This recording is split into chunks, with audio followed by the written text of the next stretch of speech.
Welcome to the Occult Rejects. This episode, we got a very special guest. Well, there are always special guests on this show, but very excited to have this guy on. I definitely think we'll have a great talk and might even have him on again in the future. But before we get to that guest, let me announce the other rejects and the special guest we got with us today. Judith, we got Judith the Loon. She's back on again with us. What is going on, Judith? How are you? All right, I'm Judith the Loon. You could catch me on YouTube under the Loon and on X as the Loon at the Loon 50. Thank you for having me. Oh, of course. Thank you for being here. I really appreciate it. Yeah, we got my man Jin the Ninja. What's going on, sir? What is up, boss, Mr. 93? So, okay, what do I do? So I have a show called Threshold Saints. I just dropped an episode with CJ from, he has the Fire, Blood, and Blown IG account, which is like a sort of like a syncretic Buddhist folk sorcery. That's his style, but he is a Buddhist. So we had like a total Spurg autistic Vajrayana discussion on different Buddhist deities and protectors in just like a very mythological way. And obviously the Grey Lodge, our next Grey Lodge space is February 13th, Friday night Gnostic Mass. It is Will is the Cause of Fire. So we're going to do an exposition on the Aeon of the Sun and Gnostic Set. Not Gnostic Set. Gnostic Seth. Excuse me. Sorry about that. I always, because people often conflate them, but they're actually distinct figures. So if you want to check me out on Substack. So it's thresholdsaints.substack.com, on IG and Twitter at Threshold Saints, as well as my personal account at Wukong Reborn, WUKONG Reborn. Thank you guys. Appreciate it so much.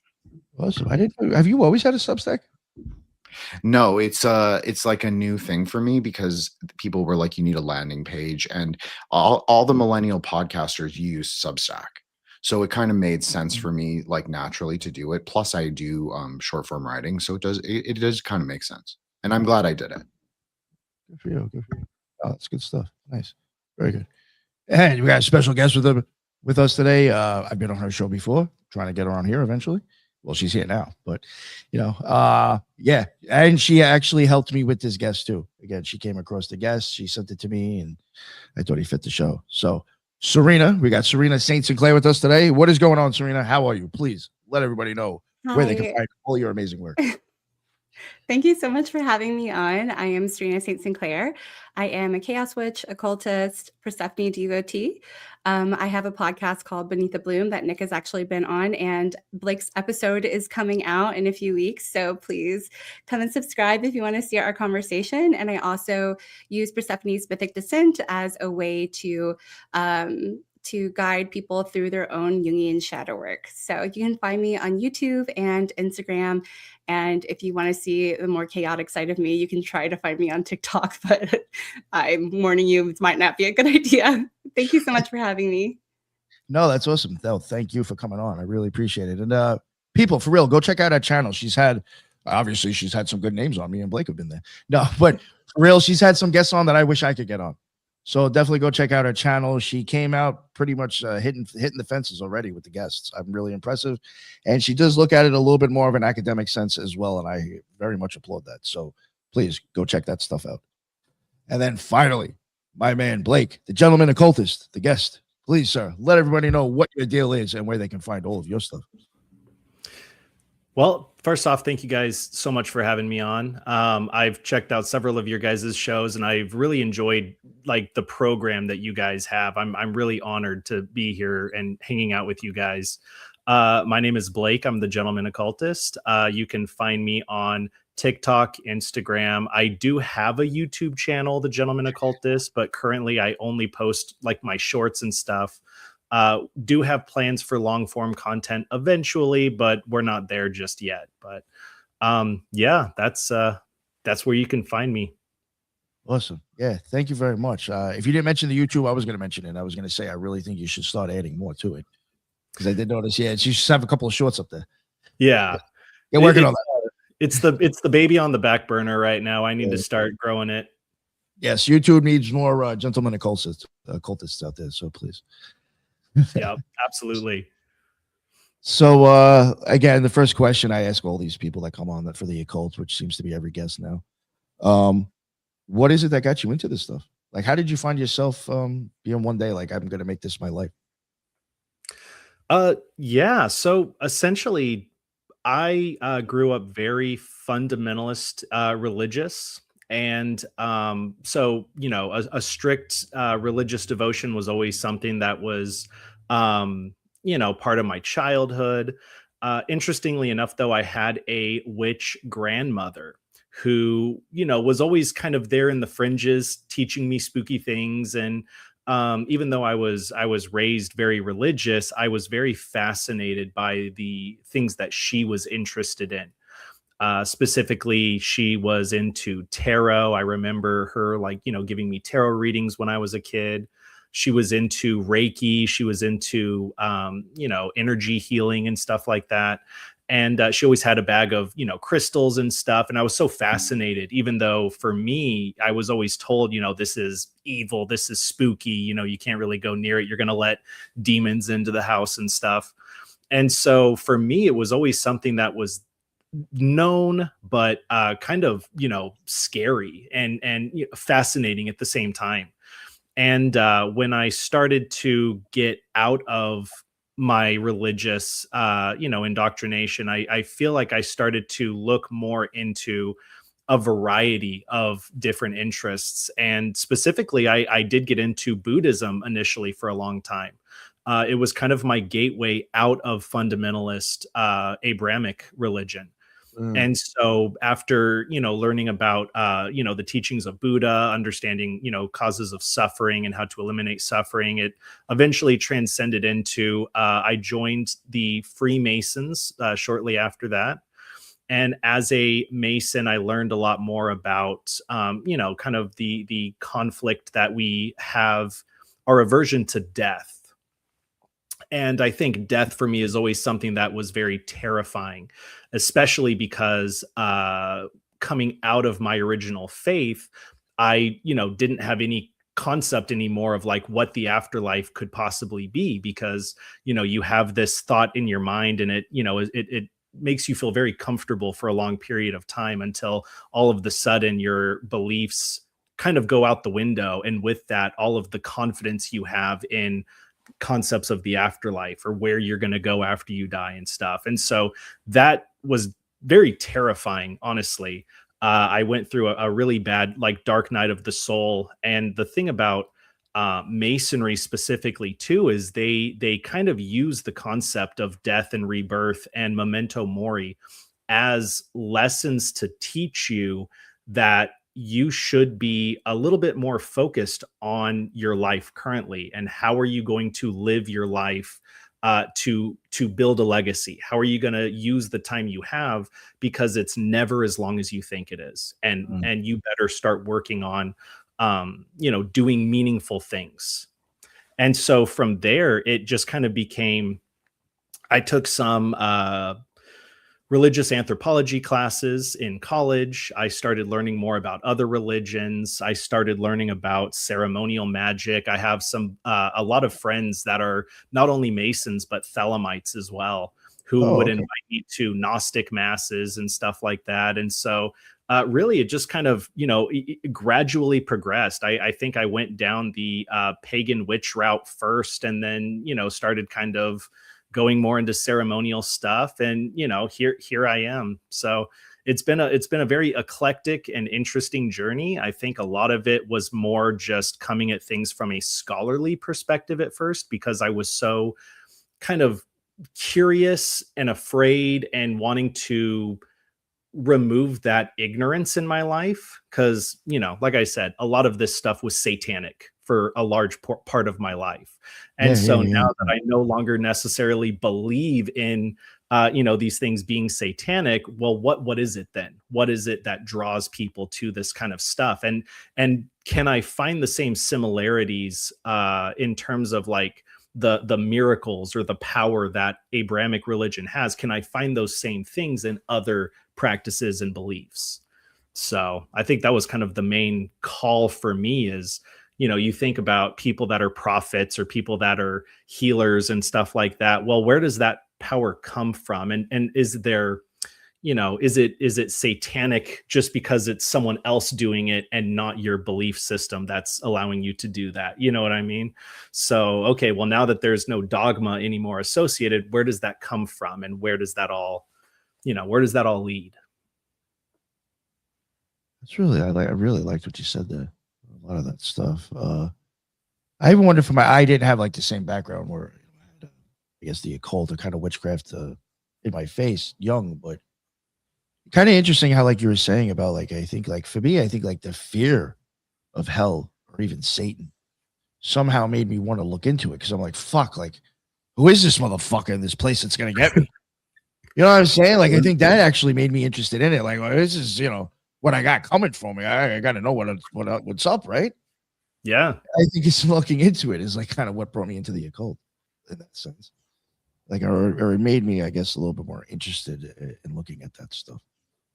But well, and that's kind of how things are, right? The more occult they are. I mean, occult, the definition of occult just means hidden. It comes from the Latin occultus, and so it just means something that is not like pushed in your face. It's something beneath the surface. And for a lot of fundamentalist religion, anything that isn't part of that same fundamentalist system is occult. I mean, it's such a broad category. It's such a broad term. And unfortunately, because of it's not only exciting because it's hidden, it's also, it's deemed as other or evil because it's hidden by fundamentalism. Thank you. I agree. What did you think about the Gnostic Mass? Very eye-opening, honestly. I was ill-prepared the first time I went, and so did you know the titties were coming or no? No idea. Yeah, see, I didn't know either. That fucked me up. I was like, this wasn't on YouTube. Right? Yeah, exactly. I was like, oh, anything else happens? Yo, swear to God, I was like, oh, anything else happens, I'm out of here. Yep. I thought I was like, oh, fuck, it's eyes wide shut. I was like, wow, I actually ended up in that position. It was a very eyes wide shut moment. Absolutely. Yeah. I was like, whoa, what's going on? Yeah, but I enjoyed it though. I mean, it was what's interesting is speaking of like ceremony and stuff like that, I went with the specific intention of seeing what the ceremony was, because I knew that it was similar in some instances to some Masonic ceremonies.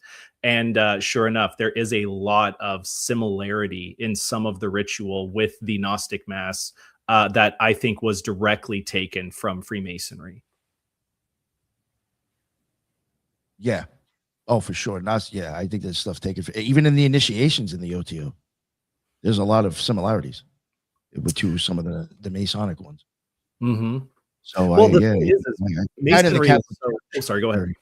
That in the Russian Orthodox Catholic Church is very, very influential in Crowley's stuff. Yeah. A lot of ceremonies there as well.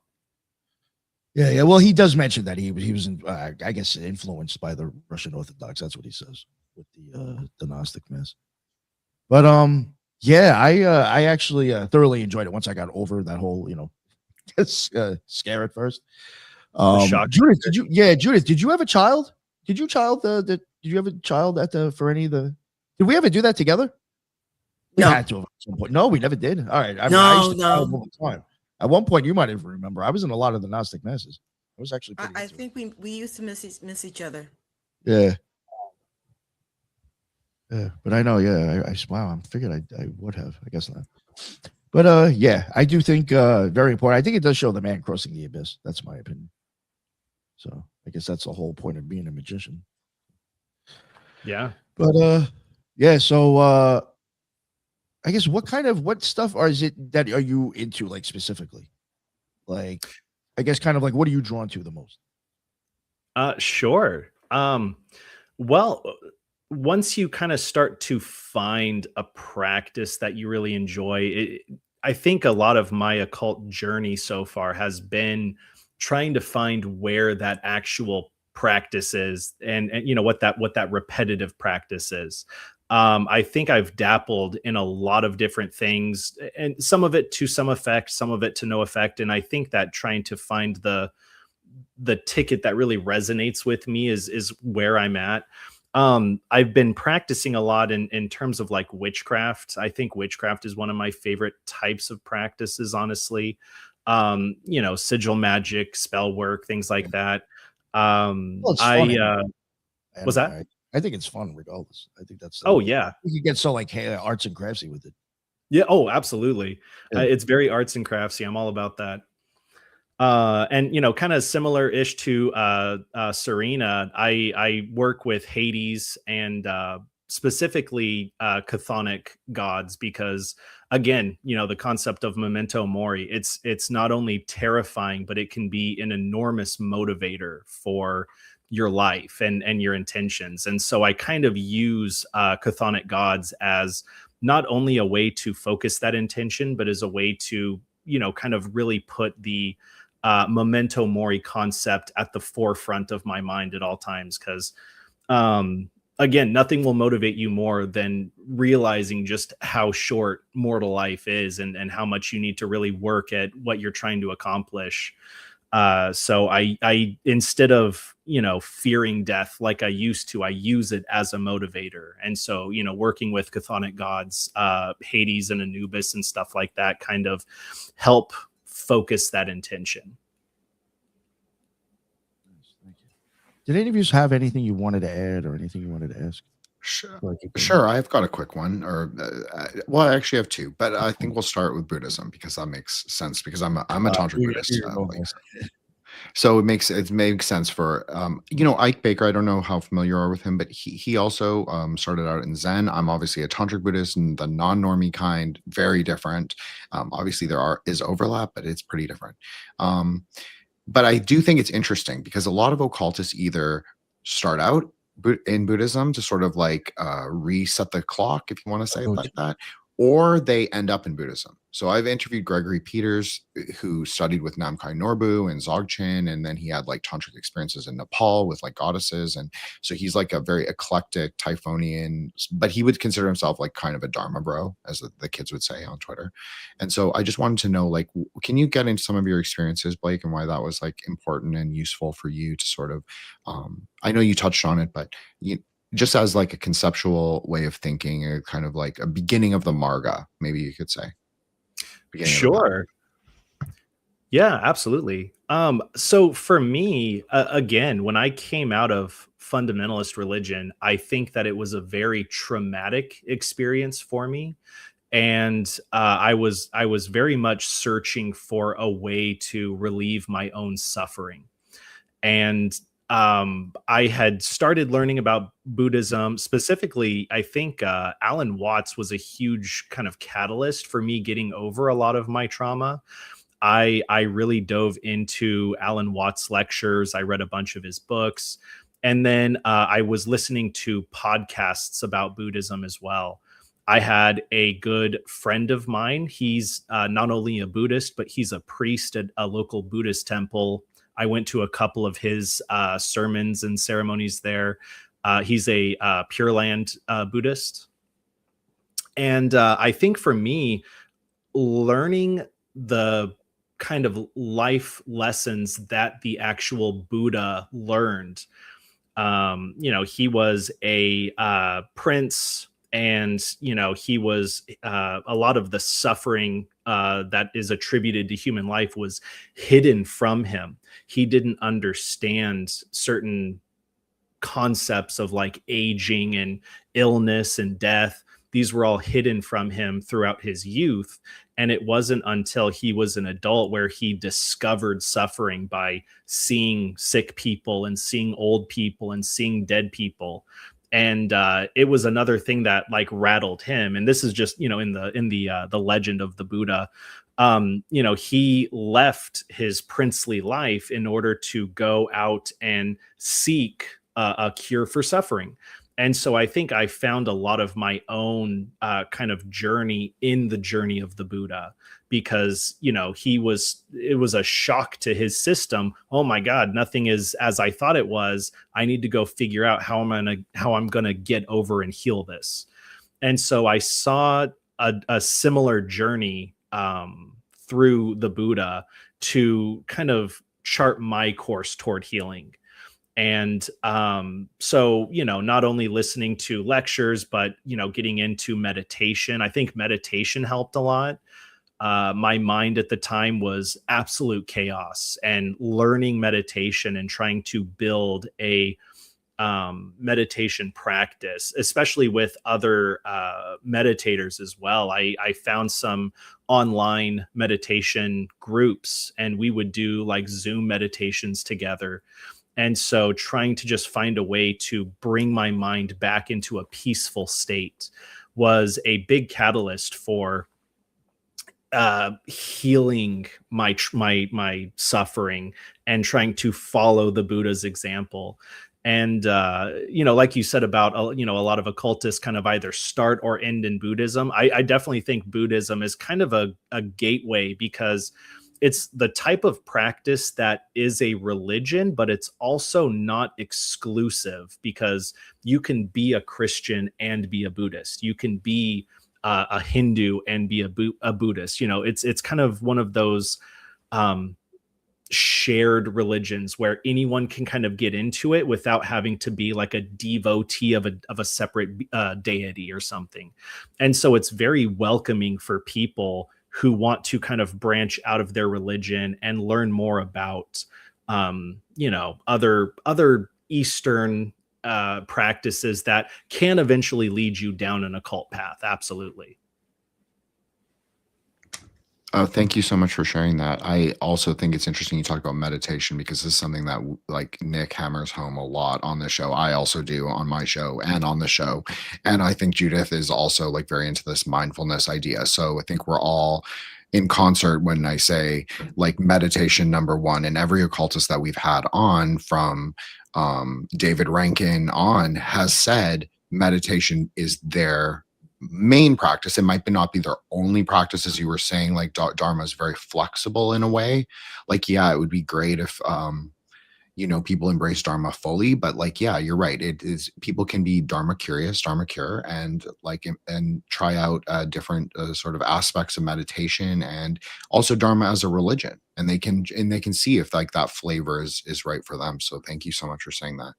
Yeah. I also sorry about that. Oh, I just wanted to ask you if you had ever mapped Hades to the Kabbalistic tree, and where you would put him if you did. And if you don't, that's okay. I'm just a Kabbalah nerd, and I like that sort of thing. But, it's all fair. So thank you so much.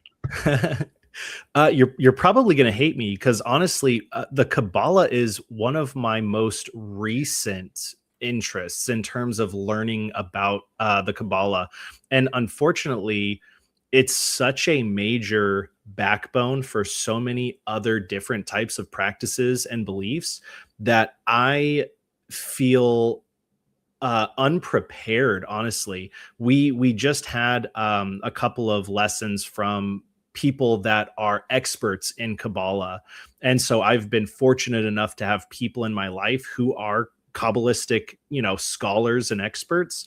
And so I'm trying to learn as much as I can from them, because I do see so many similarities and how much Kabbalah influences other practices, that I feel like that is one of my biggest shortcomings as an occultist, is not having enough of a fundamental concept of the Sephiroth and the tree of life and stuff like that. I've had it explained a number of times. I understand kind of like the history of Kabbalah, but unfortunately I haven't done a lot of work in it, and that is one of the big kind of focuses right now, is trying to learn more about it, because I would love to be able to have a good, genuine answer for you in that respect. And I know a lot of occultists should probably have a better foundational understanding of Kabbalah than I have. I think that's a really fair and honest answer. And I actually don't find that, there's no deficiency in that at all. It's just like, you're just saying exactly where you're at with it, and it's totally fine. And I'll even offer you something, just as this is my speculative opinion. Please. I personally think I don't know how you feel about like the astrological linkages or the outer three, and this is something that we often debate about on the show, but I definitely think there's like a Plutonic, obviously, and Dath, so that thus Dathic connection if you associate Pluto with Dath. So I'll just offer you that. You don't have to agree. That's totally okay. I'm sure there are people out there that are mad at me for saying that, but that's kind of what I think just initially. No, I appreciate it. Thank you. I mean, I'm trying to learn as much as I possibly can in Kabbalah, and making those correspondences and stuff like that. The more knowledge I can have, the better. So I'll absorb it. Yeah, I think once you get into that stuff, that's going to be a whole rabbit hole. It's going to open up a lot for you. You might even start seeing more stuff. Be like, wow, the occult symbolism in front of my face is insane. Absolutely. Yeah. No, but I mean, even for myself, I practiced magic for a while, probably about a year before I joined the OTO, and was in the OTO for probably like 6 or 8 months before I even forced myself to start looking at the Kabbalah. So, I mean, it wasn't the first thing I got into either. I kind of really didn't want to, but at one point I was like, I think this is going to be a problem, actually, trying to understand more of this order if I don't get into Kabbalah. I mean, it's like, what's the point of me even looking at 777? You know what I'm saying? Like, it's so Kabbalistic. So, yeah. So it was just, I finally just gave in, and then I was like, wow, I've been missing out. I was like, this shit is fucking great. I was like, oh, I can even understand tarot better by looking at it on the tree. So yeah, that's the thing. It's got its fingers in so many different occult practices and traditions, and you're almost kind of hindered by not having as much of a understanding. And so I think that's why I'm trying to focus more on it right now, because I want to be able to strengthen other understandings. And so they kind of go hand in hand, honestly. I found it was interesting. You both said it. The whole thing about Buddhism being like easy. There was a lot of people I knew. I don't know if Judith. I don't know if you remember Tall Mike. He was a Buddhist, and I think that was kind of like how he was able to like kind of get involved into the OTO. And then when he left the OTO, he just went back to Buddhism. And I think it's funny how if you look at Anton LaVey's daughter. Husband that went over to the Temple of Set. When they left, they converted to Buddhists. Zena LaVey and her. You're right. No, they did. She did like a 5-year retreat, actually, a Karma Kagyuba, like full-on retreat. Yeah, they're big. Like they're like well-respected. She's well-respected. Yeah, they are actually. Yes. Yeah. And Nicholas Schreck is in it too. Like I don't know how much he's in it. Like she's really in it. Yeah. I don't know how much he's in. I've never spoken to him, but like he seems in it if you follow his Instagram. So yeah, I thought about actually trying to get them on, but I was like, oh, it might be too. They're incredibly interesting. I just don't know what the type of shit I'll deal with. Oh my God, that's like be a Satanist now, some shit. I don't know. That would be very interesting. Yeah. Just because, unfortunately, this show does teeter like halfway into the conspiracy world. Like I am friends with some of those people, so I'm already pushing it, talking about the occult. If it's not all dicks and demons, there's a problem with that. So, having them on, I'm sure I'd be like, I'd end up on the William Ramsey show a couple of months from now. Jin's like, I can't believe you just said that. No, it's fine. I understand. I totally get it. We ride the polarities right on the show. That's what it's all about, right? So everybody gets it. If you're an occult podcaster, there's like it's unfortunate, but there's like a limit to how much you can actually discuss in public. And I don't just mean like secret knowledge or anything like that. I just mean you have to. There's just a level of discernment needed to like discuss things, because people can take it in any way. And you don't necessarily want them to take it in that way, but you might also want to discuss, like for my episode with CJ, we discussed like mythological things, like Tibetans used to believe that they were demon worshippers. That's how Tibetans would describe themselves. So we have to discuss those things, but that doesn't mean that I'm saying for people to go worship demons. So I'm just using that as an example, but it's so hard. It's like it's a fine line. So I totally get it. Sorry about that. And demon in other cultures is different from demon in Christian cultures. We use similar language, but they all mean different things. And in some instances, demon means evil, and in some instances, demon just means another type of spirit. So, or they even daemon, completely different at that point. Yeah. That was like Plotinus had his daemon appear to somebody so they could see if he was a good person or a bad person. You know what I'm saying? Like, yeah. So it's like that's yeah. So who knows? Yeah. Sorry about that rant. Well, I was gonna ask you something. Did Serena or Judith? Did any of you, before I keep going forward, just not putting you on the spot? Did any of you have any questions or anything you want to say? Well, I did have something I kind of wanted to mention. So I know that you said that you grew up fundamentalist, and that like anything that was outside of your Christian upbringing was satanic. And I'm curious what your opinion is if it wasn't so polarized, if you weren't raised so polarized, like this is what is good and everything else is satanic. But I'm just like been kind of sitting with the concept of if in some of the Christian upbringing, if they allowed more multiple truths, then would people be able to stay Christian longer, I guess, you know, or be able to take in more information? Because equating like Buddhism to being satanic or being inherently bad, I think that if I does that make sense? I don't know exactly what I'm asking, but I just feel like it sounds like you were raised super, super polarized. And maybe if it wasn't so polarized, do you think that you might have been able to stay Christian or whole take in more information? But is the fact that it was so structured what kind of cracked your you deconstructing from Christianity? Wow. So I think it's kind of twofold. The methods of indoctrination in fundamentalist religion are not for the benefit of the person who it's affecting. So it's not for my benefit. I'm not benefiting from the indoctrination. The structure is benefiting from my indoctrination. So the reason fundamentalism exists is because it needs to circumvent any other type of thought process that you have, which allows you to think anything is other than what the structure wants you to believe it is. And whether or not that is intentional or whether or not that is just as a byproduct of the structure existing itself, I don't really know. I think a lot of it is intentional. I think a lot of it is a structure built around complete obedience. And so the way that things are kind of labeled as this is good because this is what we believe and this is evil because this is outside of what we believe, that doesn't benefit anyone. And I think, honestly, if you're a person, it depends on how long you're going to survive in that fundamentalist mindset.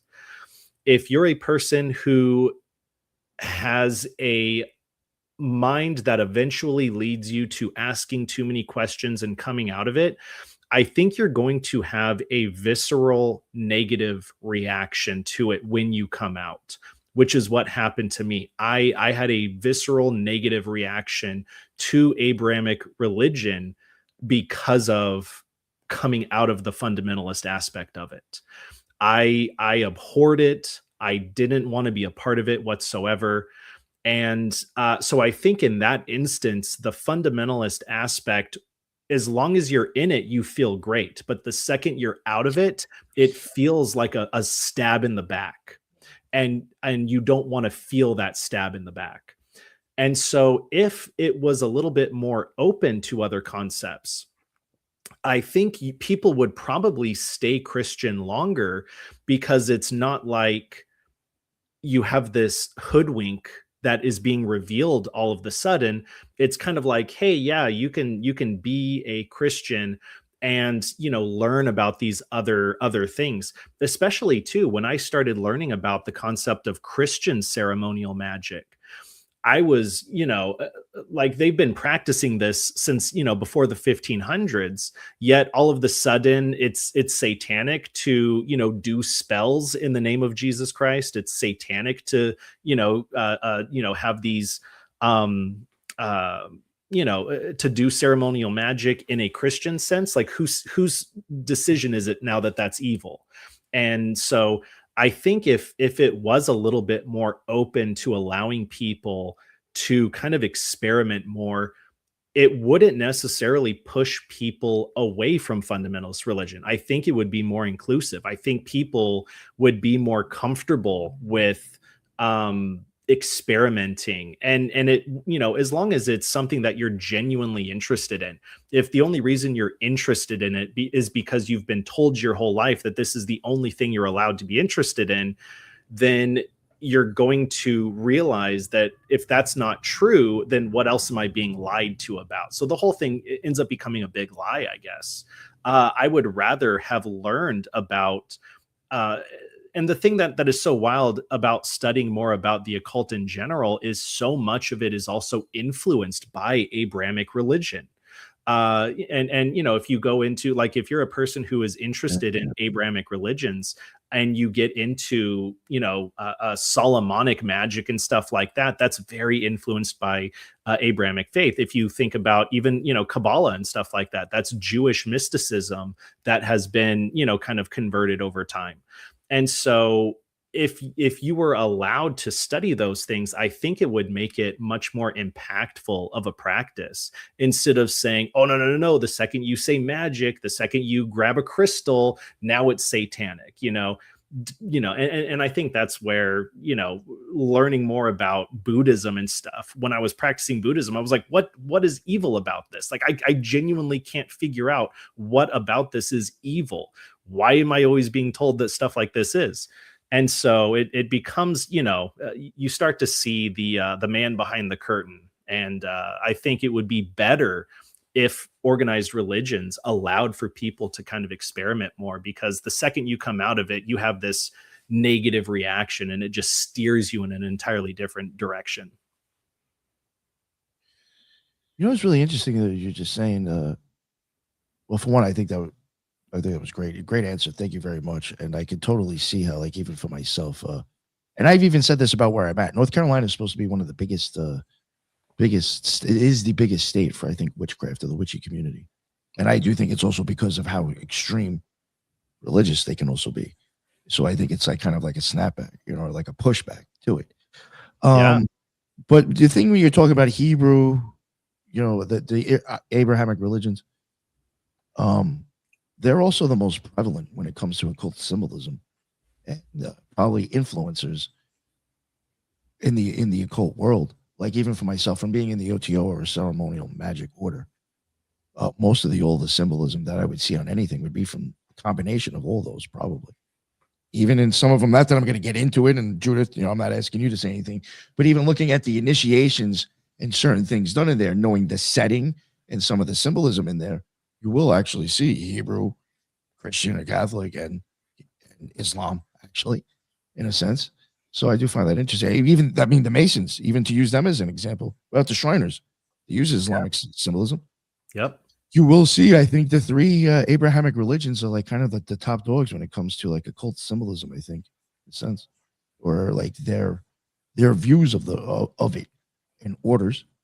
I mean, even when you start getting at it, like if you want to start looking at alchemists, I mean, that basically came out of Islam. Mm-hmm. I mean, the earliest alchemists that you go back and look at, most of them were all Islamic. You know, and you were even talking about, I think, like the Buddhism having like some story of a prince. They got one, Prince Yalid or whatever. Same story. He was a prince and gave it up and became like this, you know, master alchemist. You know, so I mean, they even got the same kind of like crossover stories and shit. Mm-hmm. I even think the father of chemistry was a Islamic alchemist. I forgot his name. I covered him. So it's just it is interesting how you will, in my opinion, you know, even the Catholic Church, occult as fuck. You know, so yeah, all three of them, it's, you know, prevalently occult, in my opinion. Absolutely. It was a great question. I just want to say that, Serena. That was a really good question, because I think, like, for me, like, I take it more like, I think Blake did a great answer for that, but I just feel like I take it as dualism is the poison. It's not the religion or the name. Like, I don't really care what other people believe, because I can't really control it personally, right? Like, my own, like, this very Kabbalistic, like, it's my own sphere of influence. My own Malkuth is only myself. So, you know, how much can I extend beyond that? I can't control what anyone thinks. But I also think, like, that's a fundamental question. Like, if Christianity or any of the major faiths were more flexible, I guess is maybe a good word, to other kinds of paths, or other kinds of, maybe they just need to be more esoteric. I think that's the case that like we've made on this show a lot, is like it's all there, but it's so decoherent. It's not really it's not codified properly, or it's codified for people that are in the quote unquote inner or secret temple, and so it's very inaccessible to like the mass congregation. And this is like for all religions, and this is actually for a lot of secret societies as well. And I'm not criticizing them. Like I'm cool with a lot of people from Temple of Set and Golden Dawn and all of like I've spoken to all of those people, but I just think like a lot of this systematization is actually lost. I'm not saying it's completely lost, but I'm saying that I think that people are actually putting it back together. I think that's what podcasting in the occult space is a lot of what actually people are doing, is they're trying to piece things back together, be in dialogue with people, be relational with people, even if you don't agree. And that's actually can be really generative and positive to not to disagree on things, because you can sort of decide what you want to believe. I don't know. Sorry, I didn't mean to go on a rant, but I just want to say that was a great question. And it's also something that I often think about as like a quote unquote sorcerer or whatever I am. So. Well, it is, because I do think that it is the reason for people to go the other direction. Yeah. Well, if I can respond, I think I agree with you about the dualism part specifically too, because I think that dualism is an important building block. Like if we look at, like Taoism, yin and yang, like it's an important building block, but I don't think it's a strong enough structure to really build a lot of things off of. And I think that it can be helpful, but when we only look through things through a dualistic lens and not be able to hold multiple truths, I think that things will crack, because it's not that simple, and our existence isn't that simple. Life isn't that simple. And when we try to oversimplify it, well, I think that that's kind of why so many people are leaving organized religion. And I do think that like structure is needed. And as someone who grew up in organized religion, I miss the community of it. I miss some of the some of the aspects of it. And I do see that there's like a lot of eclectic practices these days. And I kind of miss the community aspect from a lot of this stuff, and a little bit of the structure, like being able to go somewhere where I can go and worship. Like I don't really have that. And so I'm trying to like think of like, oh, how can we take all the best parts of organized religion and then all the beautiful parts of like finding your own eclectic practice and trying to marry them. And I feel like one of the truths that I've recently come up to is like dualism is kind of ruining organized religion. And I wish it was a little bit more flexible, I guess. That was another great answer. And I'm very Buddhist actually, because we believe that most things are relatively true. And there's only one primordial truth. So I just think, wow, that's a very interesting framing, Serena. I co-sign whatever you want to call it. Nice. Did anybody else have anything before I continue? Based on what Serena said in regard to, how do you marry these ideas? I think that's, structure is great. And in terms of, someone who is a fan of ritual, I can get very OCD when it comes to ritual. And so I'm not saying that, we shouldn't have structure and things like that. I think it's when those things are excluded from other practices. And there's a lot of syncretism in occultism. There's a lot of syncretism in paganism, and that's fine. Syncretism has always existed in paganism and in occultism and stuff like that. And it shouldn't just be like throw everything in with the kitchen sink and just it's all going to work. But yeah, I think, the great thing that I remember about going to church was that feeling you get of community, that feeling you get of when you genuinely feel like you're worshiping. It gives you like a high, it gives you this euphoric experience. And that's what organized religion is supposed to elicit. You get this, I'm struggling to remember what the actual term is, but it's the same experience you get if you go to music festivals and stuff like that. There's this collective high you get when you're doing something joyous together with other people. And so, I definitely wouldn't say I found that in occultism necessarily. I think a lot of occult practice, for the most part, is gonna be very solitary unless you join a really strong mystery cult or something like that that allows you to practice together. But it's, you know, probably still not going to be like jumping in the air and singing and stuff like that. So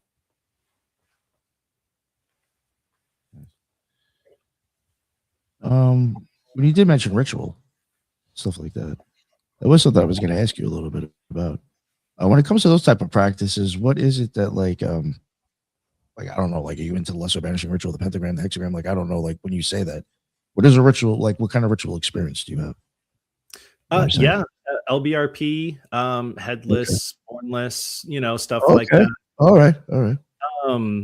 I think ritual for me, especially coming from a Masonic background, I really enjoy structured ritual, and I enjoy the concept of being able to learn something that you can continue to perfect. Because you know, just, you know, and it's kind of a contradiction when it comes to like spell work, where spell work can end up being very much intuition. And even though there are specific spells that you do, I would separate spell work from ritual work. And, you know, because there's definitely a separate component to it. And I think at the beginning too, I was averse to some certain ceremonial magic because, again, that snapback effect of having an aversion to Abrahamic religion. When you're doing something like the LBRP, you're invoking a lot of biblical angels. You know what I mean? And if you're a person who's, you know, against Abrahamic religion, and then all of a sudden you're doing a ceremony that has to do with ties to the Abrahamic faith, it almost feels like, you know, you feel like you're kind of getting your own self pushback from it because you don't want it to be associated with that anymore. So, you know, trying to find other rituals as well that are not based on, you know, holy guardian angels and stuff like that, or, you know, Abrahamic influences, whether it's, you know, demons or angels or deities and stuff like that. Definitely still looking for more of those. Nice. Nice. Judith, you want to, Judith or Jen? Serena? I did have an inquiry, but it's more on the your mystery school and how you came about to develop it, because you said you didn't have much. You're learning about the Kabbalah now, Yes. so and you have a Wiccan, I believe, or a more pagan background and Buddhist. So I'm curious on how you came up about developing it without the Kabbalah being part of it. Yeah, no, you're absolutely correct. And the great thing about the program so far is that I am one of those people who I will never claim to be the smartest person in the room. The benefit that I have is being able to find people that are also very smart and being able to cultivate knowledge from other people. And so, luckily, you know, I have a lot of connections. I have a lot of friends in my pocket that are like PhDs and stuff like that.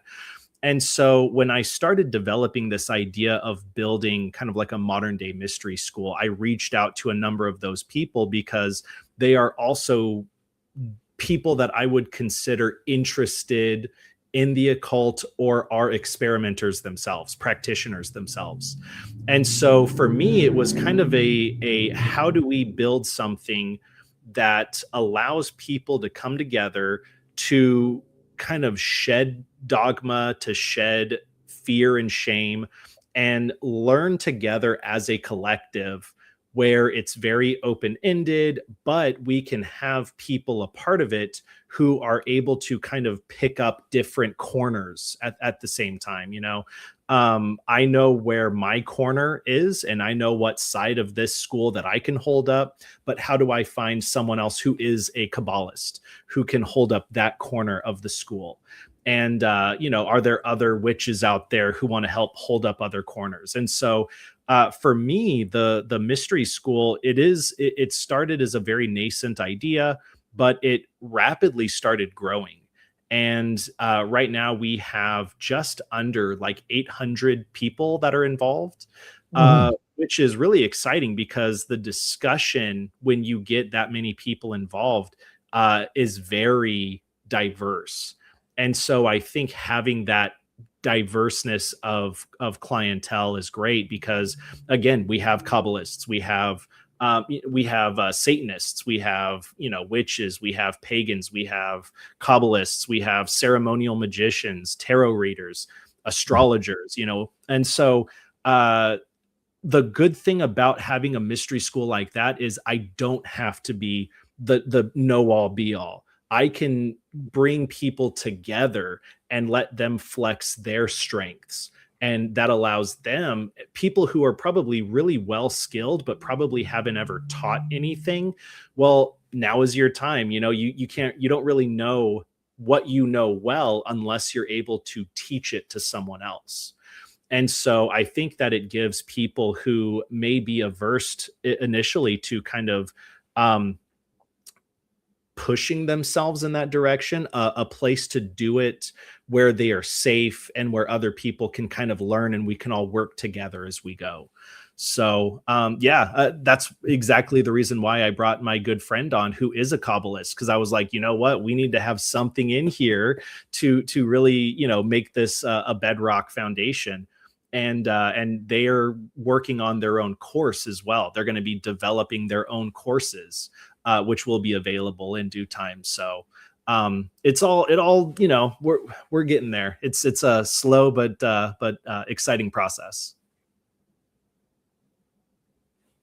What kind of stuff? What would be some of the things you do have on this site? What made you even give us the whole, if you don't mind, maybe even give us the whole, what did you come up with this idea? What is it that you're looking to do? All this and that. Oh man.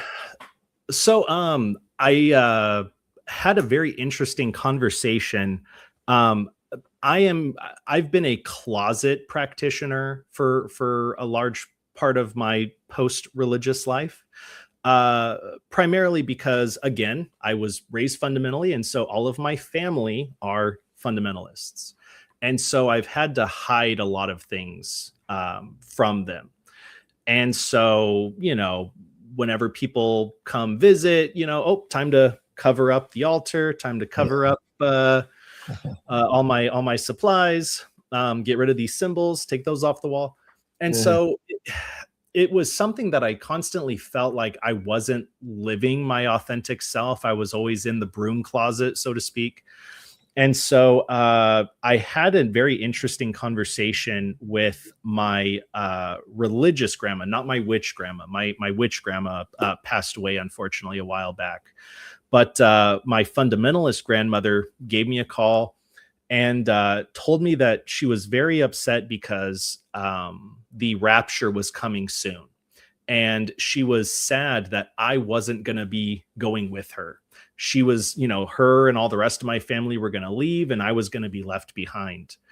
And so it was kind of in that moment where I kind of realized, like, what am I even hiding myself from? Like my family already thinks I'm going to go to hell.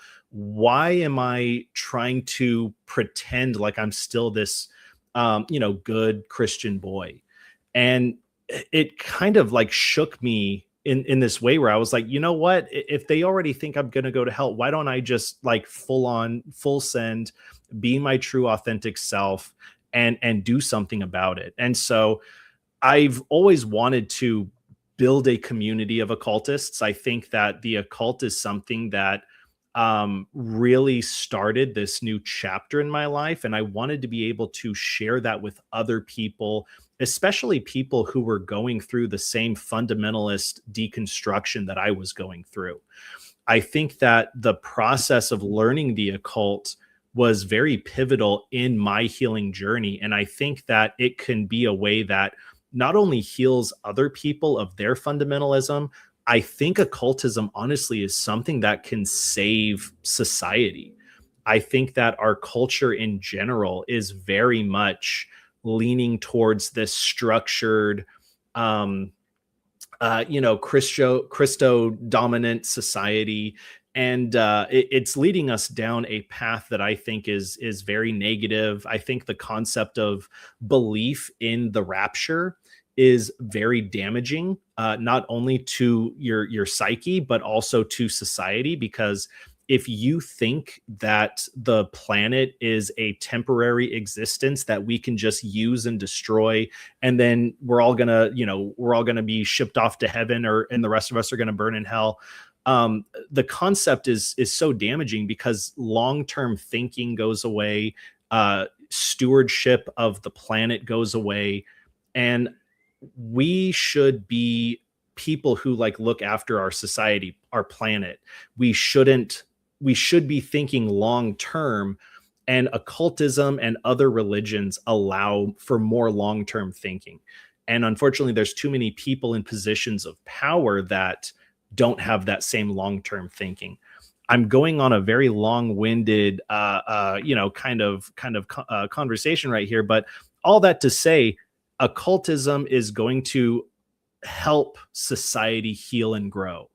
And how are we going to do that if we don't start building things that allow people to learn it in a safe way, where they can remove dogma, where they can remove shame and fear, and be more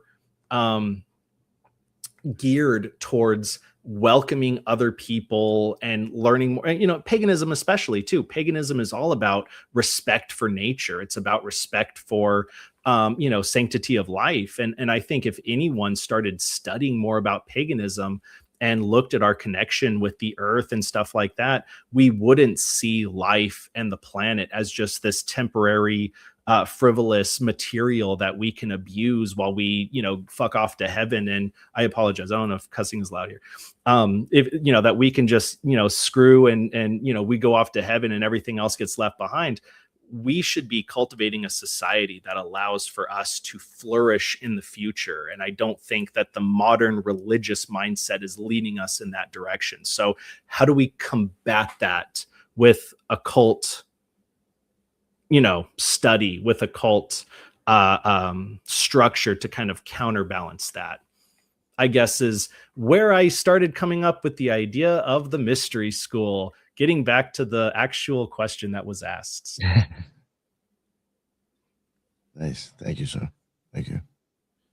I know me and you were talking earlier, just chit-chatting a little bit. And I've said it on the show multiple times here and there, and I think you kind of having a same feeling. Do you think we're going to maybe possibly have? I think we have a chance, a really good chance of almost having some other kind of type of occult renaissance, coming. And you said you kind of feel the same way. Absolutely. Yeah. You think it's starting to become something that's being a little bit more accepted, or to be able to be looked at now than it was per se even 20, 30 years ago? I genuinely do. And there's a lot of people online who are talking about what the new Renaissance looks like. If you look back at history, I'm a big believer in life being this kind of cyclical pattern, right? Everything is cyclical. There's times and seasons, and they change. And even though we live in the 21st century, we still reflect the same structure that happened in the 15th century. So if you look at things in a cycle, what was happening prior to what we would consider the Renaissance, right? What was happening prior to that? There was political upheaval. There was religious upheaval. There was deconstruction happening. People were learning more. People were finding ancient occult books and translating them into their modern language at the time. Yeah, that was a huge thing. Yeah. Scholarship in that time, discovering Hermetic texts. There were thousands of Hermetic texts that were found and translated into the modern language. And so it was a flourishing of ideas being based off of a refinding of ancient knowledge that was lost during the Dark Ages. So you have all of this knowledge that happened, around let's say the turn of the millennia, And then you have, all of this knowledge that was developed and written about, thousands of Hermetic texts and stuff like that. Then you go through this fundamentalist period of time where you have the Dark Ages, you have the Inquisitions and stuff like that. And then, once what was the actual term I'm looking for? When secular there was a secular revival that decided to kind of push away religion for a little bit to learn more about the self. And we started developing, tools, and we started developing science. And so if you look at that pattern of, you have this Renaissance, a Dark Age, a Renaissance, a Dark Age. We are at the tail end of what I think the next Dark Age has been. And even though I say Dark Age, we had an explosion of technology. We've had an explosion of the internet and stuff like that. That's all great. But what have we been doing with it, and where are we going now? I think we are on the cusp of what I think could be a very impactful renaissance for everything, not even just occultism, a renaissance of human secular philosophy that, kind of builds toward this hopefully utopia. I'm a huge believer in the concept of utopia. If we're all able to come together and create a society that is, perfect and amazing. And obviously, for most it's a pipe dream, and honestly, it probably is a pipe dream, but I think that we can always focus on how do we get to that utopia. We can't ever get there unless we're putting stones now to eventually lead to some utopia. So I think we're at the cusp of a renaissance. I think occultism is going to start blossoming.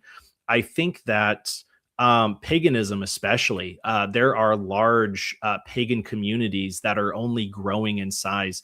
And, I've heard the opposite as well. Catholicism and Abrahamic religion is getting very popular in other parts of the country. So I think there's kind of like a shifting based on geographical location. We're here. And I think it takes people who have the same kind of pioneering mindset as, what makes organized religion so powerful and so prevalent. It's people with big microphones, it's people with big buildings.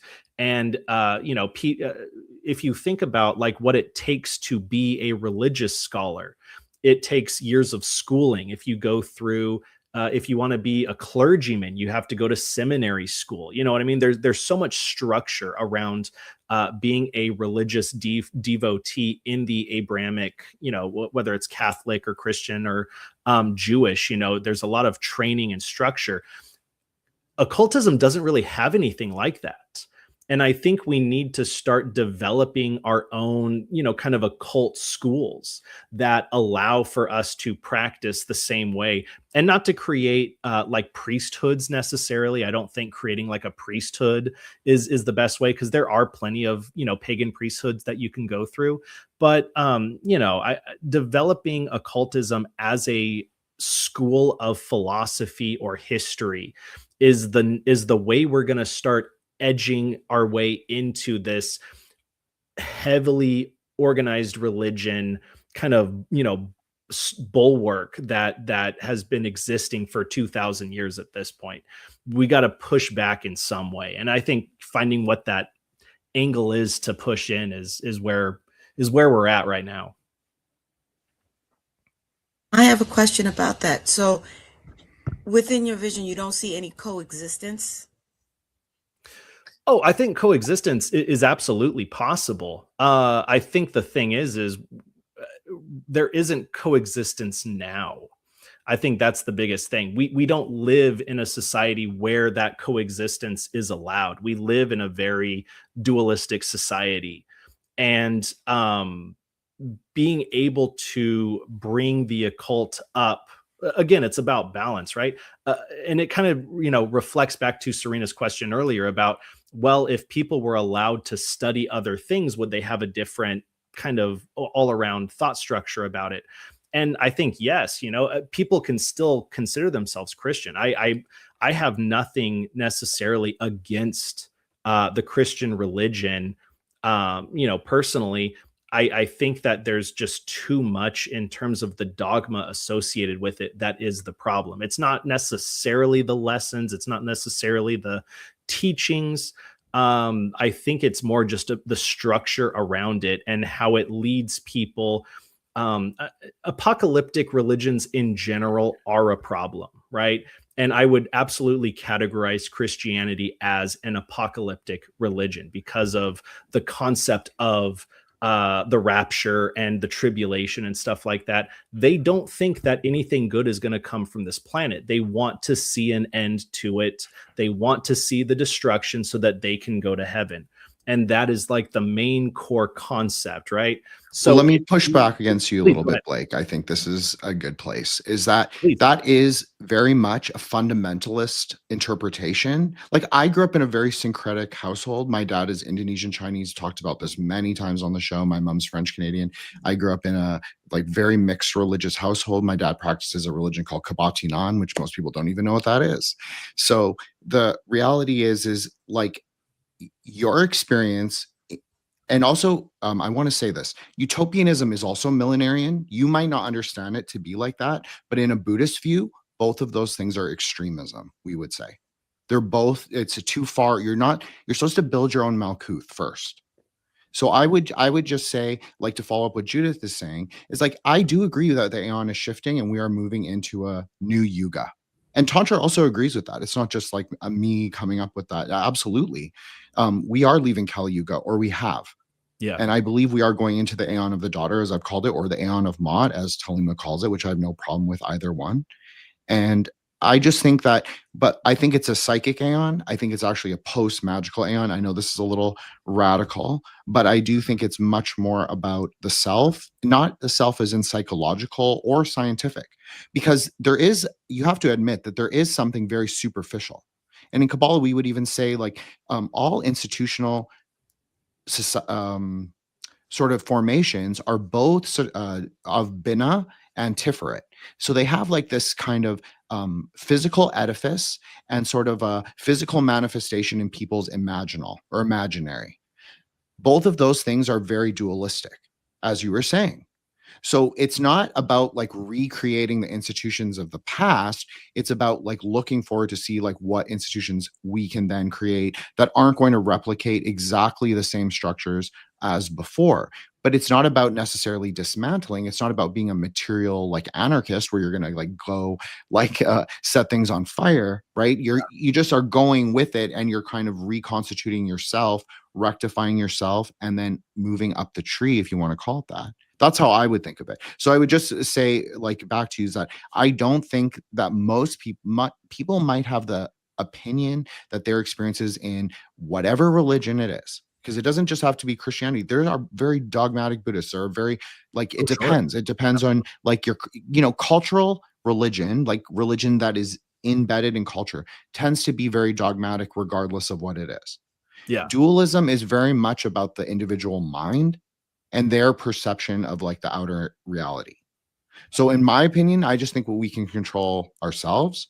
And so I just prefer not to like say, oh, it's going to be utopian or millenarian. And I reject that. And I also said that, have said that to Ike and other people. Like, I don't agree with that Gurdjieff or the Edward Casey opinion. And I know that that is kind of a very important sort of cornerstone of many of the people who belong to the Golden Dawn and Temple of Set. I just don't personally believe in an apocalyptic ending either. So I don't think it's totally fair to say that it is just a Christian phenomenon. And I also think that fundamentalism, as in reading text as literal, I have met many, many occultists and many, many pagans who also read texts as very literal. So I don't think that that is a Christian phenomenon. I think that that is just an individual phenomenon of the mind again. So that's all I want to say. It's just a little bit of it's not really contention. It's just, I think it's a good polarity maybe. No, I appreciate you speaking up. And I don't mean this specifically as there's only one enemy to this concept. I 100% agree with you. There's dogmatic occultists, you know what I mean? Every type of faith and practice will have fundamentalism and dogma in it. And I think the problem is that I don't necessarily think a pagan who has the ability to write and pass laws is going to do the same amount of damage as a fundamentalist Christian who is able to write and pass laws. So I guess that's maybe where I'm coming at, because unless you are a devout Christian and you have these boxes ticked in order to run for office and stuff like that, it's very hard for someone who is not fitting in that same exact structure to have positions of authority where it affects the world in a global capacity. So I guess that's more what I mean in terms of that. But no, I don't disagree at all. I think fundamentalism is everywhere, and the concept of utopia, and I don't know if I'm using that term incorrectly, but is more about just the alleviation of fundamentalism in a way where coexistence is a lot more prevalent than us versus them. So I agree with you though, absolutely. I appreciate that. Thank you so much, and for allowing me the space to sort of say that in return. I would just say to your last point about, like, I don't personally feel that anyone is really I don't think we live in a world where, I think we live in a very free world, and we are free, we are very agential if we choose to be. So I don't personally feel like I walk outside and I'm like, oh, I live in a quote unquote Christian nation and feel oppressed by that. But that's just maybe me. I don't feel that. And I know a lot of people who, have institutional power that are non-normative in their lifestyle, presentation, or religious peculiarities, whatever those may be. So I really don't see it as like pagan is in any way in 2026. Like, I don't see them as like an oppressed minority, just personally, just from my perspective. One thing I did want to, did anybody have any? Sorry, Judith.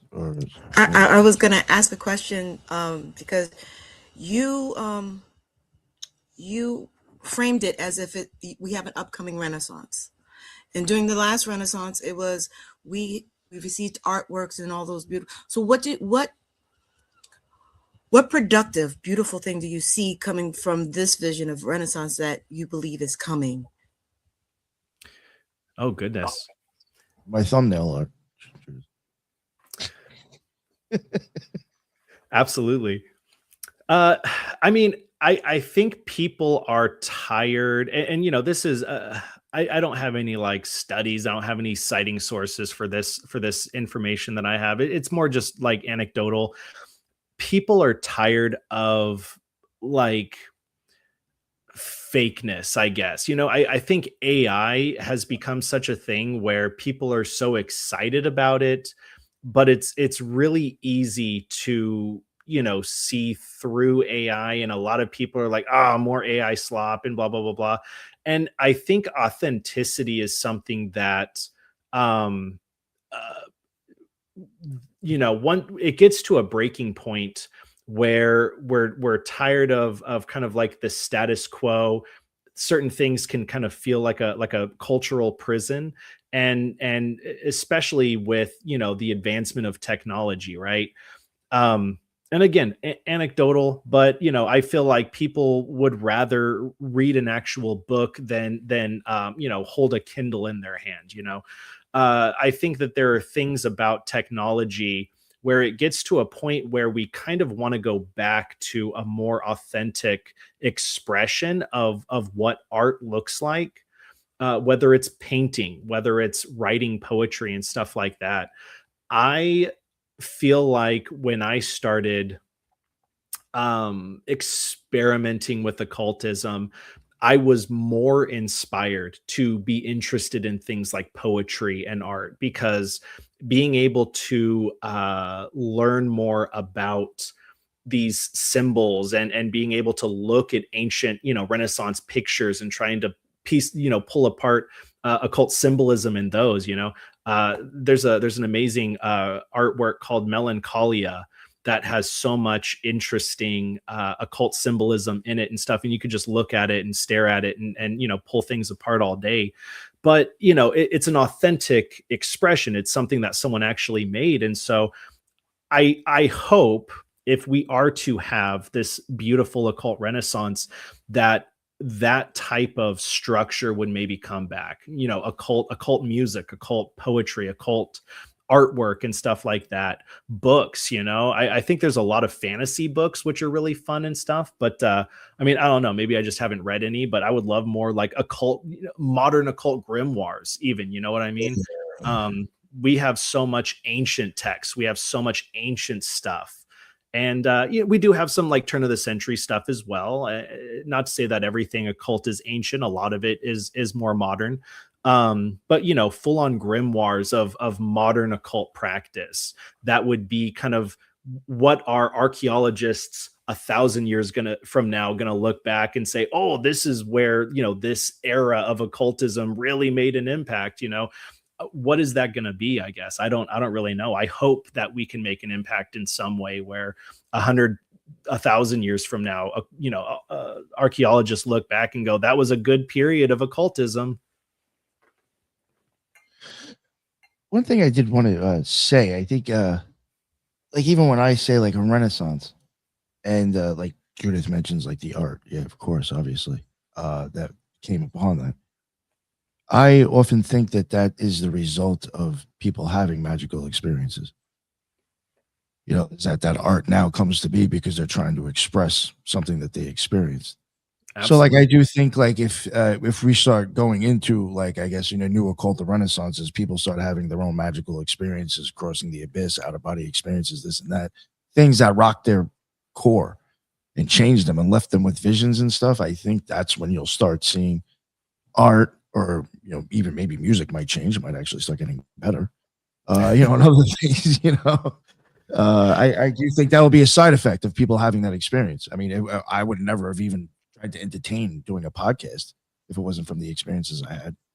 Exactly. That's what inspired me to start doing it. So I do think that that could be possibly like the side effect of a part of going the Renaissance. Another thing I did want to add, and it's kind of like I don't know, maybe it might sound a little shitty to get into, but I do think it's kind of reality when you start looking at like just even the ideas of magic and orders themselves. I'd say like most of the stuff that like really is huge nowadays really isn't any older than the 1700s. It might be influenced by things much older like Plato and Neoplatonism and stuff, but a lot of these things that happen to have names, even like the Golden Dawn, the OTO, the Temple of Set, that's even younger. Even the Masons, really. They've gone through a few generations of like people that have been the mouthpiece for them. And I do think if like I'm just keeping it real, at least for the OTO as well. But for the most part, if you start looking at the people that represent these ideas of Thelema or the OTO, they ain't got much time left. Just keeping it real. So who's going to be the people that are going to be talking about that stuff after they're gone? It's the people that are around now that weren't being listened to in the past. If there's something to that effect, I'm just, in another 10, 20 years, just, the people that might have been faces or influencing these thoughts or these types of schools of thought really won't be here to keep giving their point of view on it. And the times have changed as well.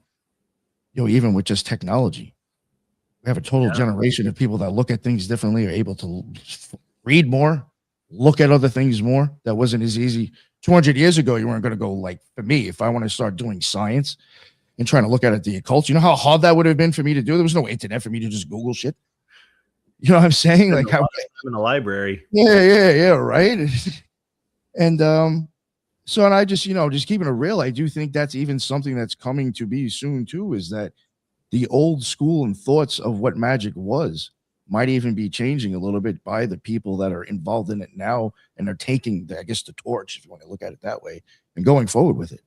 I do think magic's being looked at a little bit differently than it used to be.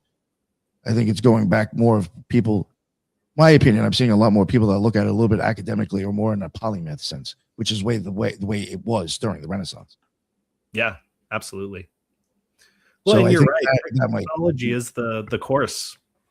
Apologies. Go ahead. Yeah, I you know, agree. I just, Technology is the yeah. way.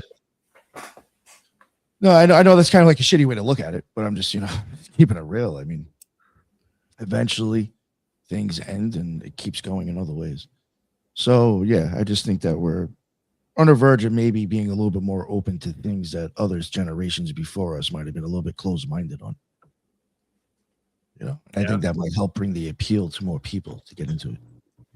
Well, I think that that's one of the cool things about your school is what are you doing with that? But you're kind of building legacy, honestly, right? You're building a platform, or anybody who makes any sort of like temple or mystery school, like you're creating a structure for things to grow outside of you and to continue on. And I think that that's awesome because on one hand, I think that some old ideas need to die. Sorry. Like, some things are wrong. Like, some of the old stuff is, I think that there's like a lot of romanticism in like antiquity, like something old equates good. And I'm like, not necessarily, like, I don't think that that's true. Although we can find a lot, we can learn a lot from the past, but some things, some old ideas need to die. Sorry. But I think that we also, there needs to be, I think I just keep talking about balance, and it's so just the same thing I can keep coming back to is like we can learn from the past, but we also need to be able to grow and to create new ideas. But one of the cool things about technology and your school and other people who do stuff like what you're doing is you're building a legacy where other people can come in and share their ideas and continue to grow.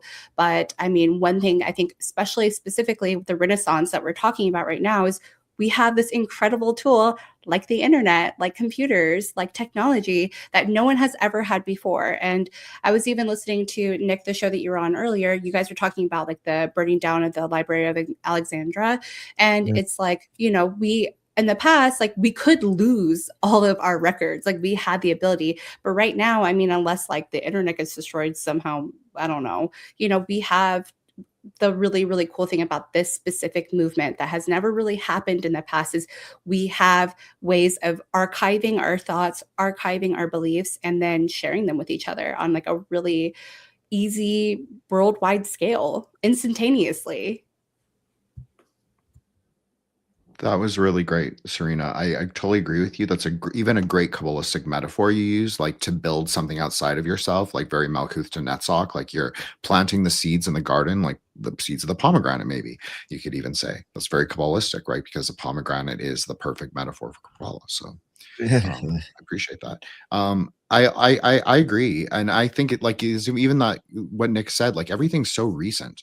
Like all magic is very recent and it's all actually replicable. I agree with what Nick was saying about like if you're having higher Sephirotic experiences or tantric experiences or you're seeing the colors, there's a lot of people behind the scenes who are not podcasting, who might be maybe even peripherally podcasting, but not like regularly, like on how Nick does, who are really, really looking at like the different systems. Like I study Kabbalah with someone and he is really into the idea of Buddhism and Kabbalah having like a 13th century convergence. Now, I just said like everything is more recent, and I agree. It's all about syncretism at different times. So I don't even really personally believe in it. I'm not contradicting anyone. This is just my weird axial age historical appraisal, but I don't really believe in a dark age. I think you can look at anywhere in the world and there were different things happening at different times. I think different places are on different kinds of time scales or time wheels. It's a very tantric way to think. But yeah, I definitely think that we're in a convergent time. And like Serena's saying, like what we're doing right now, like we're on a podcast I'm with two pagans. I'm with Judith, who looks at mindfulness, Nick, who's ex-OTO, and I'm like, I'm practicing Tantra, Buddhism, and Hebrew, like traditional medieval Hebrew Kabbalah. So like we are actually doing it right now. Like we are doing it in discourse right now. Like we're doing Plato 101, magic arises in discourse. And that's what I think. I mean, I just think that the podcasting is it. Like, I'm not saying it's like, it's perfect. There's a lot of people who I don't agree with, but that's okay too, because people have to use discernment too. I think that's a big part. Like they're talking about Mars in the chat, and you can look at Kabbalistically and sort of understand Mars as the gross astrology of the tree and say, yeah, we are moving into a more Gevuratic era where people will actually need to exercise a lot of personal discernment. And not everything is going to be true. And like Serena said, sure, old things need to die. I'm okay with that. I'm okay with certain institutions completely like fading away. But again, we live in a cycle. So there is no real old ideas and there's no real new ideas. We're just constantly reconstituting it. But I'm excited for not necessarily AI. And I agree with you 100%, Blake. Like, like I do not believe in either the AI apocalypse or the AI utopia. I think it's a tool, a techne, and I think we get to use it. It's the aeon of man. I know I said aeon of the daughter, and it is, but it's also the aeon of man if we choose, right? Because we have to be of our own free will to choose that for ourselves. So we get to, I think we'll be able to use the technology if we want to. And like, yeah, knowledge is free. Dath is free. Dath is definitely liberated by the internet. There's no question about that. It's all available. I can access the most transgressive left-hand path grimoires. I can access all of chaos magic. I can read OTO materials, Golden Dawn, everything. I mean, it's all accessible to me. Hosted, interestingly, on a lot of government websites. Yeah, like the Internet Archive and like CIA.gov. I'm just saying, it's all there. They're the CIA is the biggest host of all the grimoires. I'm just saying. So if you're like a young mage cell like me, well, I'm not that young, but I mean, if you're interested in magic, then that's a place you might go. So yeah, it's about what we're gonna do with it. But so I'm excited. So I just want to say that. Sorry, I didn't mean to go on a rant about that. That's awesome. Yeah. So give us, like, if you don't mind, maybe a couple examples of like some stuff that you do feature in your academy. We try to entice some of the listeners, you know what I'm saying, to go over and check it out. Sure, absolutely. A couple of the courses that I've developed so far, I'm working on a lot of kind of like foundational stuff to try to build kind of like the core knowledge, and then I want to eventually get into more advanced stuff. And then as a traditional mystery school, I'm going to have my own stuff as well that isn't specific to any one particular practice. So a lot of the things we have right now, a 101 on occult symbolism, right? A little bit of symbolic literacy, history of the occult. How do we look back and see the growth of occult from one thing to the other? What constitutes the occult? What are some major time periods of occult history that you should know about?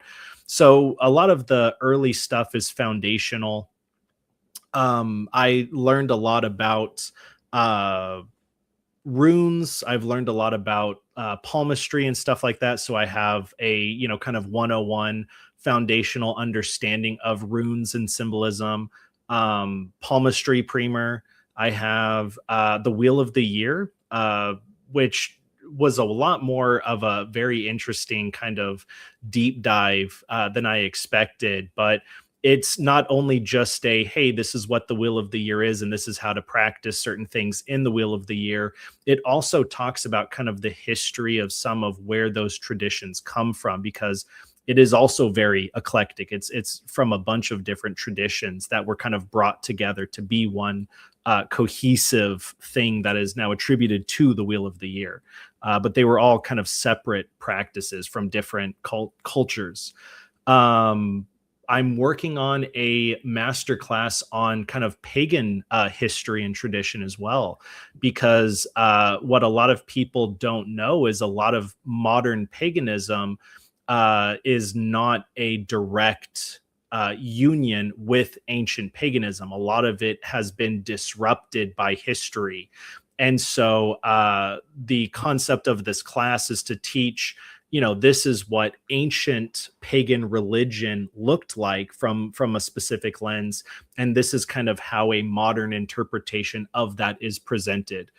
Take heathenry, for example, right? Modern heathenry may be different in a lot of respects to what ancient Germanic religion looked like. Obviously, similar deities, similar, practices and stuff like that.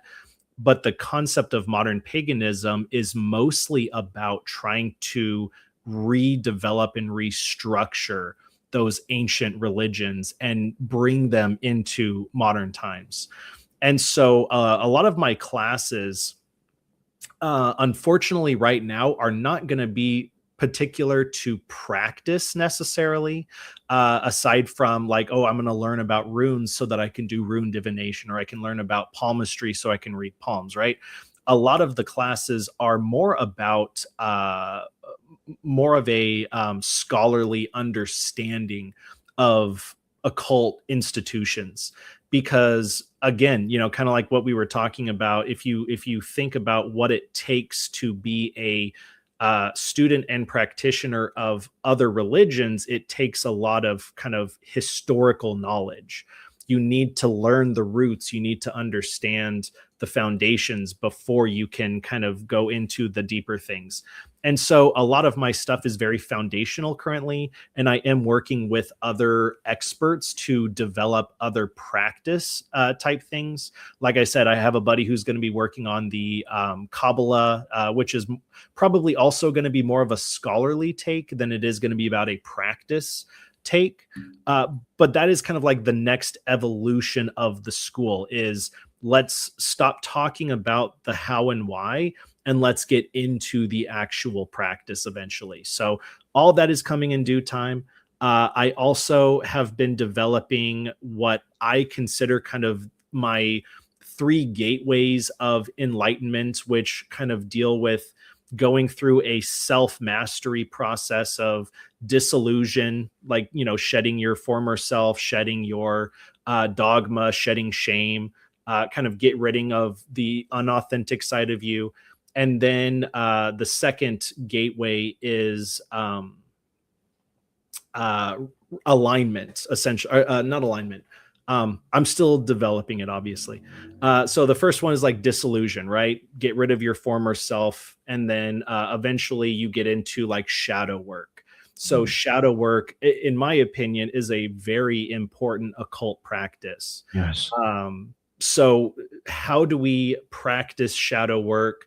And how do we come to a realization that from a like Jungian psychology perspective, the idea of the shadow side is not to kill the shadow, it's to integrate it and to understand it in a way that actually empowers you.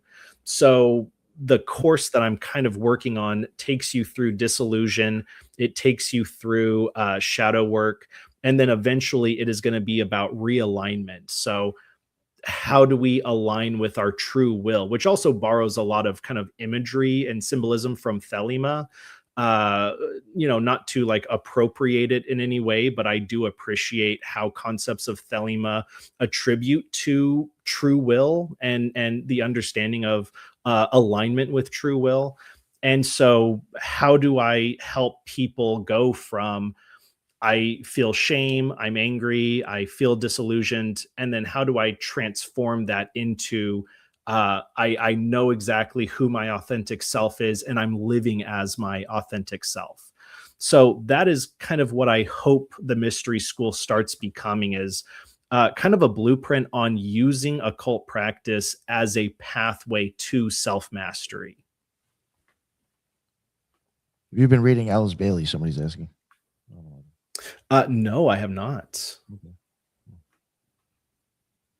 Very nice. If there are reading recommendations, though, always happy. One thing I did want to ask you about, I wanted to ask you earlier. I think it was very interesting that you brought it up. Can you talk a little bit about I guess you mentioned Christian magic before. Could you maybe just talk about that a little bit, about what Christian magic is to you, or like how you see that, or types of magic? Can you let people know about Christian magic from your point of view? Sure. One of the first books that I remember receiving as a gift that opened my eyes up to this idea was the Book of Oberon. And it is an Elizabethan magic grimoire from the 1500s that was developed during the time of Shakespeare. And it is a compilation of a bunch of different types of Christian ceremonial magic. And so if you think about some of the famous occultists like John Dee, for instance, who, what's so fascinating is that He was the royal occultist to Queen Elizabeth I. She literally had her own alchemist occultist on hand to help, read the stars to figure out when her coronation should be. They were practicing ritual magic that was paired with Christian theology. And it wasn't something that was very widely used from the historical research that I've done. It wasn't like everyone and their mom was doing Christian ceremonial magic. It was a lot more about who can actually get their hands on these grimoires and texts. And a lot of times that were people that were in the royalty, people that were associated with royalty or could get their hands on things like that. And so for me, it was kind of this eye-opening revelation to go from this is all evil to, wow, Christians are performing ceremonial magic. What the hell? And so I think that was a nice kind of step down for me, because it allowed me to look at something that was adjacent to my beliefs, but was also a huge step into a realm that I was completely unfamiliar with. And to this day, and the thing that's also very interesting is the grimoire actually talks about correspondences with other pagan deities as well. So it gives you a little bit of a primer on other beings that are outside of the Abrahamic religion. And there is a lot of syncretism in it, which kind of, also points you into different directions based on what you're interested in. But there are sigil magic in there. There are rituals. There's ways to create your own incenses. They've got a bunch of lists of how to create your own different types of incenses. There is a consecration ritual in there that I still do for things, because I love to, if I want to do something with the intention of making it a magical practice, I want to be able to consecrate it, because I feel like consecrating things is very important. So, there's a consecration ritual in there. But I think that if you're a Christian who is interested in magic, it's a good way to kind of peek just slightly outside and go, ooh, what is all this stuff out there? Because it does use, Jesus Christ. It does use the angels. It does use familiar imagery that isn't going to spook you away. You're not just diving right into stuff that is completely foreign to you. So it's a good adjacent way to get into ritual ceremonial magic if you are coming out of like more of a fundamentalist concept of Christianity. And I really appreciated that. And I think that, again, it's kind of like a gateway to, well, if I can learn about this, what else is out there? And I think that's what the occult is. It's a constant question you're asking yourself of, okay, what else? Okay, what else? And it's a never ending question. I don't think there will ever be the end of that. What else is out there? Thank you for adding all that. Appreciate that. It's just, even when I got into the occult, believe it or not, I was actually surprised when I noticed how much Christian and Catholicism, there was people who just practice purely that style of magic. And I was like, oh, fuck, I didn't know. I just, I don't think a lot of people know that, actually. There's I remember, I think they did a class on it at the lodge. Well, like Pennsylvania Dutch stuff. And I mean, that's a lot of basically kind of almost like Christian magic. And they were showing how, those mandalas that they make, a lot of those things are on houses from back in the day. You see those things on the front of the houses. That was them kind of tossing up their mark. I don't know if, not everybody's putting them on their houses now for that reason, because they probably just think oh, it's decorative. You know what I'm saying? Because the house next door has it. So, but, back in the day, that was them actually kind of putting up their thing, and they were Christians, but they practiced some sort of witchcraft and magic. So I think it's interesting. I just wanted to ask you that, because I don't think a lot of people are, well, not in the occult community. But, I think there's a lot of people probably listening to my show that might be a little surprised that Christians have their own forms of magic. Absolutely. Or even how much the Psalms are used. Yeah. There's psalms in the grimoire as well. They use psalms as part of the incantations and stuff. Yeah, I know. Like there's some people that just do psalm magic. You know, It's or one of the like, oldest. Yeah, that's what. Sorry, Nick. That's one of the oldest. Texts of magic. Psalms are absolutely magic. Every single letter in Kabbalah. I mean, you can use Kabbalah to understand all the texts, all the Psalms. They have secret meanings. They have letters associated with them. They have certain flashing colors, even just verses. All the numerology is there. There are invocations. It's a simple tool. Like you can use it in a very folk magic sense, and then you can also use it in a much higher ritual magic sense, or even just a practical Kabbalah sense. If you're just doing like how I could do Kabbalah, not as magic, but as like a wisdom, there's strictly conceptual wisdom science, like mandalas, like you brought up mandalas. You can just think of the tree like that. That's how I approach it more, just as like a series of meditations, colors, ideas. But you can definitely use the Psalms for that. So the people are always surprised. Like Psalms have an infinite potential almost. You could probably reconstruct the tree, to be honest, from the Psalms alone if you understood the numerological pattern. I'm not saying I understand it. I definitely don't. I'm just saying that it's there if you're high IQ and mathematical enough. Well, there's also hoodoo too. Hoodoo uses psalms, and that's based off of Christianity as well. Well, it's like a blend of like African spiritual tradition and Protestantism. So that's also, I would argue, sort of a form of Christian magic as well. Absolutely. Forgot all about that. Yeah, Nick, you and I did the series on Obeah, right? And like the DeLawrence Company and like all the Jamaican and Trinidadian sort of like syncretic, tantric, Christian, Sufi, folk magic from the Caribbean. So yeah, it's absolutely. I definitely agree with what Serena's saying. Like it's like the Jewish drugstore magic. Like they were the ones who sort of gave the Psalms to people buying like roots and candles. Absolutely. It's all pervasive. And because magic is better together. Like Dath is more of a syncretic Sephira, if you want to call it that. Like knowledge should go together. Knowledge makes sense together. It's not really meant to be separated. Doesn't mean it's all the truth. It just means that it should be in contour to each other so you can actually discern the truth. Okay, so did anybody have any questions or anything they wanted to add? Anything? Judith, Serena, Jim, you're all good. All right. I think we could probably wrap it up here. Thank you all for coming on. It was really good talk. It was great to hear. It was nice to get to know you and hear what you're into and what you're doing. And I sure we could get you on in the future to talk about something else. I'd love to talk to you about your site even more, actually, down the road. So sounds really good, man. Thank you. Yeah, no, of course. No, thank you. Thank you. Serena, thank you for suggesting him. Good show. Judith, real quick, before we wrap it up, let everybody know they can find your amazing work. First, thank you for coming on, and it was a pleasure meeting you. I wish you the best of success because we need a lot of mystery schools out there. So thank you very much. You can find me on YouTube under The Loon, or you can find me on X at The Loon 50.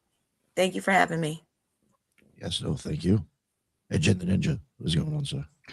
Thank you so much, boss. And thank you, of course, Judith, and also Serena. This is our first time together on a live, but it was really nice to meet you. And your answers were actually really surprising, and I agreed with it all. Not that I wouldn't, but it just surprises me because there's very few women in the occult who I find to have very substantive sort of like, it's not just witchcraft. It's like much more substantive occult knowledge. So you really impressed me. Not that you should impress me, but I'm just saying you did.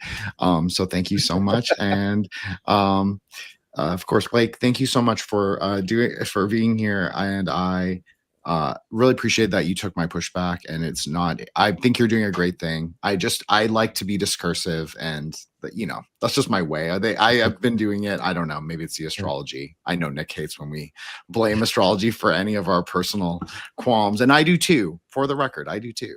It's not an excuse. You can't be a shitty person just because, whatever, Pluto is an Aquarius, but you have to, Anyways, so the point is thank you so much. I appreciate it all. People can check me out, Threshold Saints. I have 2 episodes with Sochki dropping on February 2nd. So he invented crystal quantum computing that can work on 90s computers. So it's sort of self-emergent AI, very Kabbalistic. He's a Kabbalist. He's a chaos magician. He worked at CERN. He's kind of a crazy dude, but he's my friend. So I'm really excited for those to drop. And then so much coming up. I have an episode with Ike Baker coming out, and I'm sure I'll eventually talk to both Serena and Blake maybe down the road. So and Nick's coming on for Mr. 93. So 93rd episode. Yeah, let me shout that out. That's right, 93rd episode. So thank you so much. And Judith's coming on too. I just haven't figured it out. I'm very busy, but it's happening. So thank you guys all, and check me out. And obviously sub to the Mystery School and sub to Serena's channel as well. Thank you guys. Appreciate it. Yes, check out the Grey Lodge. Hell yeah. Yeah, check out the Grey Lodge. Thank you. Sorry, Nick. Yeah, thank you so much. Check out the Grey Lodge Friday nights. February 13th. Will is the cause of fire. Very nice. Very nice. Thank you again, Jen. I always appreciate when you make the show. And Serena, what is going on? Please let everybody know where they can find your amazing work. Thank you so much for having me on. And I'm glad I impressed you, Jen, because you do seem very discursive in your own words. So I take that as a gold star. You can find me on YouTube and Instagram under my full name. And I come check me out. And thank you so much for having me on. No, thank you. Very much appreciated. I'm glad you came on. And definitely go check out our channel. Like I said, she's had some really good guests on there. She's had Mavis Lynn on there. Very jealous about that. So good for you. And yes. All right. Gentlemen occultists, please let everybody know where they can find all of your stuff one more time. Absolutely. Finally, thank you guys so much. It was such a pleasure to be here. Great meeting all of you. Serena, I enjoyed our conversation. I'm so happy that you were here with us tonight. It's so fun to hang out with you. And really, I appreciate the back and forth. And I'm definitely not one to shy away from any type of pushback. I think the only way we continue to grow is to have constructive discourse and to challenge ideas and find a way to push to consensus. So thank you all so much. So much fun hanging out with you. I am the Gentleman Occultist on all platforms. TikTok, Instagram, Facebook, even YouTube. To find my mystery school, I use a platform called School, SKOOL, and it is the Gentleman Occultist on that school platform. I will provide a link. The name of the school will change eventually because kind of like what Serena had said, you're building something that exists beyond you. And the school was originally just for me to kind of build a place for us to hang out and talk. As it evolves, so is the whole concept of it. So it will have a name change to align with a more universal and, future-proof existence. But for right now, it is the Gentleman Occultist on School as well. We're the #1 occult group on the platform. That's what's up. Good for you. That is awesome. Nice stuff. Nice stuff. One thing, like you said, I do think it's, again, I have multiple people on the show because I just know very little bit about what I'm into. You know what I'm saying? So I have people from other angles or other beliefs come on the show because I think that makes a difference. I think you can learn from other people. So very well said, sir. And definitely go check out his. I don't know if your TikTok is like your Instagram, but definitely if you have Instagram, go check out his Instagram. He's got great reels. He does like little things on specific topics. I definitely think it's worth checking out. It might give you a bunch of ideas of things that you didn't know exist, or it's a good place to start. So definitely go check out his Instagram. I think it's well done. Good job, sir. Yeah. That's it. Everybody in the chat, thank you very much for showing up. Zachary Hubbard, I saw you were in there again. Mr. Gematria, I got to get you on the show at some point. Thank you very much for stopping by and blessing us with your presence. That's what's up. And everybody else in the chat, that's why we go live. I appreciate the comments. I appreciate everything that's in there. And for the most part, people that are there from the beginning stay till the end. So that's what's up. And until the next one, everybody be well.